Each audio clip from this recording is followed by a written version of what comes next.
जय श्री राम। एक बार रामचरितमानस में गोस्वामी तुलसीदास जी कहते हैं कि महादेव एक बार जा रहे थे कथा सुनने।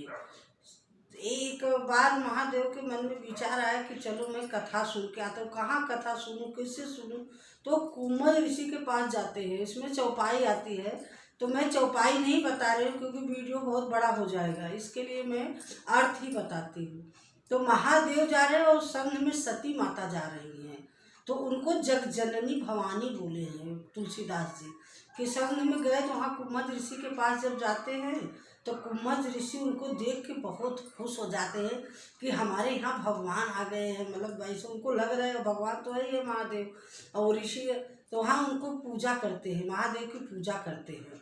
तो महादेव की जब पूजा करते हैं तो सती माता को संशय हो जाता है मन में कि ये क्या कथा सुनाएंगे जब ये पूजा कर रहे हैं। तो फिर वही, लेकिन महादेव को कुछ नहीं, महादेव प्रसन्न हो जाते हैं, बैठते हैं, कथा वो श्री राम प्रभु का बताते हैं और कई कथाएं बताते हैं। तो महादेव सुनते हैं और सती माता नहीं सुनती है। तो महादेव जब सुन लेते हैं थोड़ा दिन वहाँ रुकते हैं उनके कहने पर। फिर महादेव जब चलने लगते हैं तो बोलते हैं नहीं, मुझे गुरु दक्षिणा देनी चाहिए। अगर हम जिससे कथा सुनते हैं तो जब तक दक्षिणा नहीं देते हैं तो उसका फल नहीं होता है, तो इसके लिए दक्षिणा देना चाहिए। तो महादेव वही बोले क्या चाहिए? तो बोले नहीं, मुझे कुछ नहीं चाहिए, आप हमारी कथा सुन लिए, मुझे यही बहुत प्रसन्नता है। तो बोले नहीं, बताइए कुम्मद ऋषि आपको क्या चाहिए? तब ऋषि बोले कि मुझे आप ऐसी भक्ति दो कि जो मैं हमेशा प्रभु के चरणों में हमारा नित्य नया अनुराग बढ़े। तो महादेव वही बताते हैं। फिर महादेव और सती माता आते हैं। देखो फिर तुलसीदास जी बोलते हैं वो कथा नहीं सुनी है, इसके लिए उनको फिर दक्ष की बेटी बोल दिए हैं। तो दक्ष की बेटी साथ में जा रहे महादेव के। तो जाते समय महादेव कथा जो सुने थे तो उनके मन में वही चल रहा था कि प्रभु क्या कर रहे हैं, प्रभु कैसे हैं। देखो जैसे हम कथा सुन रहे हैं तो हमारे मन में वही चलना चाहिए, कुछ अच्छी बात है तो वही चलना चाहिए। वही महादेव जा रहे हैं तो उनको श्री राम प्रभु और लक्ष्मण जी दिख रहे हैं वन में, जो सीता माता को ढूंढ रहे थे, लीला कर रहे थे। तो महादेव बोले और सच्चिदानंद बोल के प्रणाम किए। और सती माता बोली कि कहाँ सच्चिदानंद है? तो बोले देखो जा रहे हैं सती, तुम भी प्रणाम कर लो। तो सती माता बोली कि नहीं, अरे ये सब ऐसे ही घूम रहे हैं, अगर भगवान होते तो क्यों पत्नी के विरोध में रोते होते? सीता माता का खोज कर रहे थे। फिर महादेव बोले कि अगर आपको नहीं विश्वास हो रहा है तो आप जाओ उनका परीक्षा ले लो। तो सती माता बोली नहीं, आप बोल रहे हैं तो परीक्षा क्यों लो? फिर भी नहीं बोले महादेव, एक पेड़ के पीछे बैठ जाते हैं, बोलते हैं जाओ तुम परीक्षा ले लो। तो सती माता जाती हैं। जब सती माता वहाँ जाती हैं तो वहाँ सीता माता का भेष बना लेती है। तो सोचती हैं कि देखो अगर प्रभु रहेंगे तो मुझे पहचान लेंगे। तो जब वो भेष बना के थोड़ा आगे बढ़े तो पहले लक्ष्मण जी की दृष्टि गई। लक्ष्मण जी देखे तो चकित हो गए, बोले ये माता क्या कर रही है? तो फिर नहीं बोले, बोले जाने दो, तो भगवान की कुछ लीला होगी। जब वहाँ देखे साक्षात नारायण भगवान देखे श्री राम प्रभु, तो बोले कि हाँ माता प्रणाम, पिता कहाँ है? महादेव। इतना जब बोले तो सती माता एकदम कांप उठी, कह रही है मैंने क्या किया है, तो मैंने गलत कर दिया। माँ बहुत सोचने लगी, कुछ तो बोली नहीं और माता डर गई। तो उनको हर जगह भगवान बोले कि जब महादेव की बात नहीं मानी है तो इनको मैं थोड़ा सा दिखा दूँ, थोड़ा भय दिखा दिए। तो हर जगह सती माता जिस साइड मुँह कर रही है उसी साइड उनको दिख रहे हैं सीता राम लक्ष्मण जा रहे हैं एक साथ में, जिधर इधर घूम रहे हैं तो इधर उधर घूम रहे हैं। तो एकदम विचलित हो गई, बहुत घबरा गई सती माता, डर गई। तो फिर जब आंख बंद किया तो भगवान अपनी माया खींच लेते हैं। फिर आँख खोलती है, देखती है कोई नहीं है। फिर सती माता बहुत पछताते पछताते श्री राम प्रभु के वियोग में कि मैंने बहुत बड़ा गलत किया कि मैं उनकी परीक्षा ले ली, महादेव की बात नहीं मानी, ऐसे मन में चल रहा था। फिर जब वो आ गई महादेव के पास तो फिर देखो वहाँ भी झूठ बोल दी।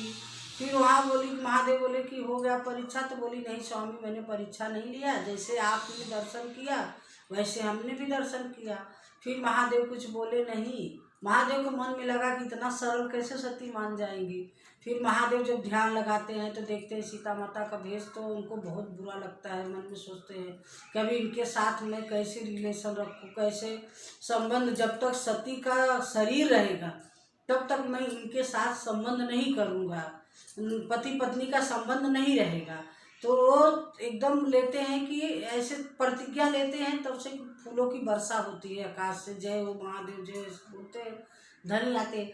फिर महादेव देखो, दुखी व्यक्ति जो है उसको दुख को और नहीं बढ़ाना चाहिए। महादेव वही किए कि सती तो खुद दुखी है और सती को भी एहसास हो गया कि अभी महादेव तो कुछ प्रतिज्ञा लिए हैं, लेकिन क्या लिए हैं इनको नहीं मालूम था। फिर आगे बढ़ते हैं, चले जाते हैं, महादेव पुरानी कथा सब उनको सुनाते हैं। लेकिन सती माता तो अपराध कर चुकी थी, झूठ पे झूठ बोली, तो फिर वो भी सोचने लगी। वहाँ गए, फिर वहाँ गए तो महादेव समाधि में बैठ गए, कुछ बोले नहीं। कैलाश पर्वत वो समाधि में बैठे 27 बरिस तक ले उस तपस्या में ही बैठे रहे। और सती माता घर का कार्य और सब करने लगी। अभी क्या करे, वही पश्चाताप उनका। फिर कुछ जब उनके हो गया तो उनके पिताजी दक्ष जो थे, तब वो यज्ञ रखे थे और महादेव को नहीं बुलाए थे। तो महादेव की जब समाधि में से उठते हैं महादेव, तो सती माता को अपने सन्मुख आसन देते हैं। जैसे अपने माता पिता को बच्चे लोग को सन्मुख आसन देना चाहिए, अपने सामने बैठाना चाहिए। तो महादेव तो उनको माता मान लिए थे, इसके लिए उनको सन्मुख बैठा दिए थे। जब वहाँ बातचीत हुई तब से कितने में इंद्र देवता सब देवता अपना विमान लेके जाने लगे। तो सती माता बोली कि महादेव ये सब कहाँ जा रहे हैं? तो बोलती हैं, महादेव बोले कि तुम्हारे पिता ने यज्ञ रखा है, इसके लिए सबको बुलाया, सब जा रहे हैं, और हमारा उनका नहीं बनता, इसके लिए हमें नहीं बुलाया है। तब बोले कि अच्छा, तो बोले मैं भी जाऊँ, नहीं बुलाया, मैं उनकी लड़की हूँ। तो महादेव बोलते हैं नहीं, अगर जो नहीं बुलाया है तो वहाँ नहीं जाना चाहिए।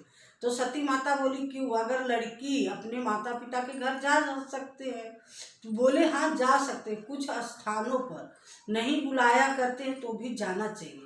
एक माता पिता के घर अगर वहाँ कोई विरोधी नहीं हो तो, अगर आपसे कोई विरोध कर रहा है तो वहाँ मत जाओ, अगर जाओगी तो अपमान महसूस होगा। और एक गुरु के द्वार पे वहाँ बिना बुलाए जाना चाहिए।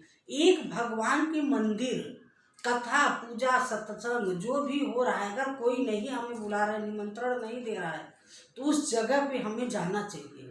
अगर हमें पता चल रहा है कि भगवान के यहाँ कथा है। और चौथा, हमारा मित्र जो हमारा अच्छा दोस्त है, अगर कुछ कार्य कर्म किया, अगर वो भूल गया नहीं बुलाया, तो उसके दरवाजे पे जाना चाहिए, खाली हाथ नहीं, कुछ न कुछ लेके जाना चाहिए।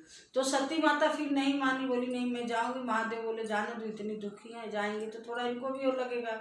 जब सती माता वहाँ जाती है, महादेव उनको इतना अच्छे से बैल पे बैठा के जितना सामान था सती माता के साथ में, सोना चांदी सब दे दिए कि ताकि वहाँ इनकी बेइज्जती महसूस ना हो कि ससुराल से आई है तो खाली हाथ आई है। जब वहाँ पहुँचती हैं तो देखो, मैके में माता के अलावा कोई इतना प्रेम से नहीं मिलता है, केवल एक माता मिलती है। जब सती माता पहुँचती हैं तो बहन भी मिली हैं तो बहुत मुस्का के हंस के मिली है। चौपाई है, अगर आप रामचरितमानस पढ़ेंगे तो उसमें चौपाई, इतनी सुंदर चौपाई है कि पढ़ते आँख से आंसू हमेशा गिरने लगता है। जब सती माता पहुँचती हैं तो एक उनकी माता थी, वो दौड़ के मिली कि अरे हमारी बेटी आ गई। और बहन मिली तो वो भी हंस के मिली कि हमें बुलाया गया, इनको नहीं बुलाया गया। तो दक्ष मिले तो वो अपमान करते हुए मिले। सती माता को तब बहुत अफसोस हुआ कि मैं बहुत बड़ी गलती कर गई, यहाँ कहीं महादेव का नहीं है, कुछ नहीं है। तो सती माता बहुत पश्चाताप करती हैं, वही सोचती हैं एक माता के अलावा मैके में और कोई सम्मान करने वाला नहीं। माता बुलाओ ना बुलाओ, कैसी भी लड़की पहुँचती है तो हमेशा माता हंसती ही मिलती है। तो और उसके बाद में फिर सती माता को बहुत हुआ, देखी सब वहाँ आए थे, सबको श्राप मतलब वो दिया कि जो भगवान की निंदा सुन रहे हैं कान से। तो विष्णु भगवान श्री राम प्रभु को साक्षी मान के बोली हैं कि मैं जब तक जन्म लूँ, जितनी बार जन्म लूँ, मुझे महादेव ही पति मिले। बहुत तपस्या कि मुझे फिर जन्म चाहिए, महादेव के साथ मैं रहूँ।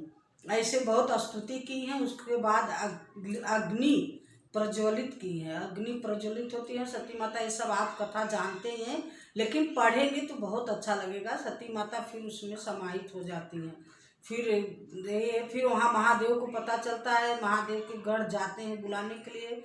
महादेव बहुत क्रोधित हो जाते हैं, उनका विध्वंस कर देते हैं सब यज्ञ। जो जिसको वही महादेव बोलते हैं, जिसको थोड़ा सा पदवी मिल जाती है तो उसको इतना बड़ा अभिमान आ जाता है कि वो सबको भूल जाता है। जैसे दक्ष प्रजापति को था कि वो देखो सबको बुलाए, केवल महादेव को भूल गए। लेकिन महादेव ऐसे मानते नहीं है, उन्हें कोई बुलाए ना बुलाए, वो तो अपने समाधि में अपने भगवान में इतना लीन रहते हैं। ऐसे हमें भी लीन होना चाहिए। कोई मान करे, अपमान करे, सम्मान करे, उसका हमें भूखा नहीं रहना चाहिए। महादेव जैसे हमें शांत भाव भगवान का ध्यान करना चाहिए। जय श्री राम। आपको अच्छा लगा हो तो आप लाइक करिए, मैं अगला वीडियो में बताऊंगी।